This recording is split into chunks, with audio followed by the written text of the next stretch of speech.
مزید اپڈیٹس کے لیے ہمارے چینل کو سبسکرائب کریں اور اسے اپنے دوستوں کے ساتھ شیئر کریں۔ اساس نیوز کے ناظرین السلام علیکم۔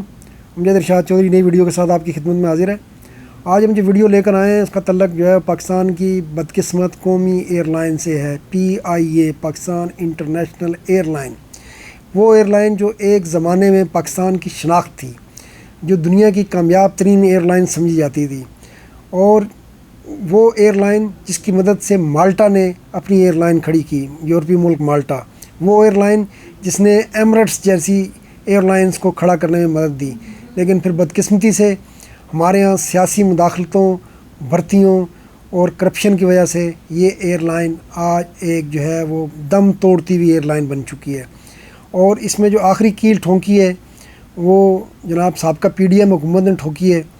اور اسحاق ڈار صاحب کو یہ ویسے اعزاز جاتا ہے کہ پچھلی بار جب نون لیگ کی حکومت آئی تھی 2013 میں، تو انہوں نے آتے ساتھ جو پہلا کام کیا تھا وہ پاکستان سٹیل مل کی گیس بند کر دی تھی، اور وہ گیس بند کرنے کی وجہ سے وہ سٹیل مل بند ہو گئی، اور آج تقریباً 9-10 سال سے اس سٹیل مل بند پڑی ہے۔ ہمارے اربوں روپے کے ساسے کو زنگ لگ گیا ہے، اور وہ ایک بالکل جو ہے بیمار حالت میں پڑی ہے، اور اب اس کو شاید چلانا بھی ممکن نہیں ہے۔ اس کو چلانے کے لیے بھی اب اتنی رقم چاہیے کہ وہ اب گورنمنٹ دینے کی پوزیشن میں نہیں ہے۔ تو پچھلی حکومت میں اگر انہوں نے سٹیل مل کا کام اتارا تھا تو اگر یہ کہا جائے غلط نہ ہوگا کہ اس بار انہوں نے PIA کا کام اتارا ہے۔ جی ہاں، آپ PIA کو جو ہے اس وقت جو قرضے ہیں PIA کے، ان کے اوپر جو ہے سود کی ادائیگی کے لیے حکومت جو ہے وہ 23 ارب روپے انہیں دیتی تھی۔ قرض کی رقم جو ہے، اصلی رقم جو ہے وہ PIA اپنے وسائل سے دیتی تھی، لیکن 23 ارب جو سود تھا وہ گورنمنٹ دیتی تھی۔ لیکن اسحاق ڈار صاحب نے وہ 23 ارب روپے جاری نہیں کیے، جس کی وجہ سے PIA کا جو وہ معاملات خراب ہوتے رہے، ان کے اوپر جو ہے وہ پیسے ختم ہوتے رہے، وہ پرزے خریدنے کے لیے اس کے پاس پیسے نہیں رہے، اس کے نتیجے میں جہاز کھڑے ہوتے رہے۔ اب جب جہاز کھڑا ہو گیا تو پھر آپ کی آمدن بھی کم ہوتی گئی، اور اب حالت یہ ہے کہ اس وقت 30 میں سے صرف 16 جہاز PIA کے آپریٹر رہ گئے ہیں۔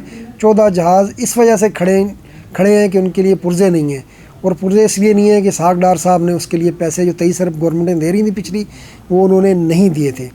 اور اب صورتحال یہ ہو گئی ہے کہ PIA کے پاس جو ہے وہ تیل کے پیسے بھی نہیں رہے۔ تو منگل کے روز جو ہے PIA کا ایک طیارہ دمام ایئرپورٹ پر سعودی عرب میں روکا گیا، اور 3 طیارے دبئی میں روکے گئے، کیونکہ دمام اور دبئی میں جو PIA کے طیاروں میں ایندھن ڈلوایا جاتا تھا وہاں پر PIA پیمنٹ نہیں کر سکی۔ اسی طرح ملازمین کی تنخواہیں بھی PIA نہیں دے پا رہی۔ تو یہ ساری صورتحال اس طرف لے جائی جا رہی ہے جیسے کہ اس سے پہلے سٹیل مل کے ساتھ ہوا، اس کی گیس کاٹ دی گئی تھی اور اسے بند کر دیا گیا، اور اب PIA کی اب 23 ارب روپے روک کر اس کی لائف لائن بھی کاٹ دی گئی۔ حکومت PIA بیچنا چاہتی تھی تو تب بھی کوئی چیز اس وقت بکتی ہے جب وہ چل رہی ہو۔ اگر آپ نے اس کو ڈیڈ کر دینا ہے تو اس کا مطلب یہ ہے کہ آپ نے اس کے لیے کچھ ایسا سوچا ہوا ہے، اس کو کسی ایسے طریقے سے ٹھکانے لگانا ہے کہ اس سے پاکستان کو کچھ حاصل نہ ہو۔ تو اب اس کے دوسرے ساتھ یہ سامنے آ رہے ہیں کہ PIA کی یورپ میں ایئر لائنیں جو ہیں بحال ہونے کی جو امید تھی وہ بھی اس صورتحال میں اب دم توڑتی جا رہی ہے۔ جب PIA کی معاشی حالت یہ ہوگی کہ اس کے پاس ایندھن کے لیے پیسے نہیں ہوں گے، اس کے جہاز جو ہے خراب ہو کے کھڑے ہوتے رہیں گے، تو آپ کو PIA کو کیسے یورپی فضائی حدود میں جو ہے وہ داخلے کی دوبارہ اجازت مل سکتی ہے؟ اس سے پہلے جو ہے اگر آپ دیکھیں تو سابقہ نون لیگ کی حکومت میں شاہد خاقان عباسی صاحب جب وزیر اعظم تھے تو انہوں نے PIA کا امریکہ کا روٹ بند کر دیا تھا۔ امریکہ میں سلاٹس ملنا نیو یارک ایئرپورٹ پر کتنا مشکل ہے یہ تو ایویشن کے لوگ ہی آپ کو بتا سکتے ہیں، لیکن وہاں پر انہوں نے اس روٹ کو بھی بند کر دیا تھا، اور وہ سلاٹس ہمیشہ کے لیے اب تقریباً PIA کے ہاتھ سے نکل گئیں۔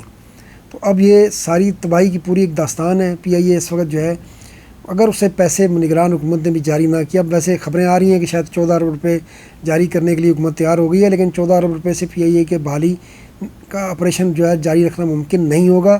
وہ جو 23 ارب دینے تھے وہ نہ دینے کی وجہ سے اب ضروریات بڑھ کر 36 ارب ہو گئی ہیں، ان 13 ارب کا اس میں بھی اضافہ ہو گیا ہے۔ تو PIA اب ہماری آنکھوں کے سامنے دم توڑ رہی ہے، بہت افسوسناک کہانی ہے۔ ایک طرف ہمارے پڑوس میں ایئر انڈیا دیکھیں آپ، وہ 100 طیاروں کے آرڈر کر رہے ہیں نئے طیاروں کے، اور ایک طرف ہم ہیں کہ ہمارے جو طیارے ہمارے پاس 30 موجود تھے ان میں سے بھی 14 جو ہے خراب کر کے کھڑے ہوئے ہیں کہ ہمارے پاس پرزے خریدنے کے پیسے نہیں ہیں۔ ہمارے طیاروں کو باہر روکا جا رہا ہے کہ ہم ایندھن کے پیسے نہیں دے پا رہے، اور PIA کو بالکل جو ہے وہ آخری سانسوں پر لے آیا گیا ہے۔ اللہ رحم فرمائے، ہمارے اثاثے قوم کے اثاثے اسی طرح تباہ ہو رہے ہیں، اور ہمارے حکمران جو ہے وہ صرف تماشا دیکھ رہے ہیں۔ آج کے لیے اتنا ہی، انشاءاللہ اگلی ویڈیو کے ساتھ پھر حاضر ہوں گے۔ اللہ حافظ۔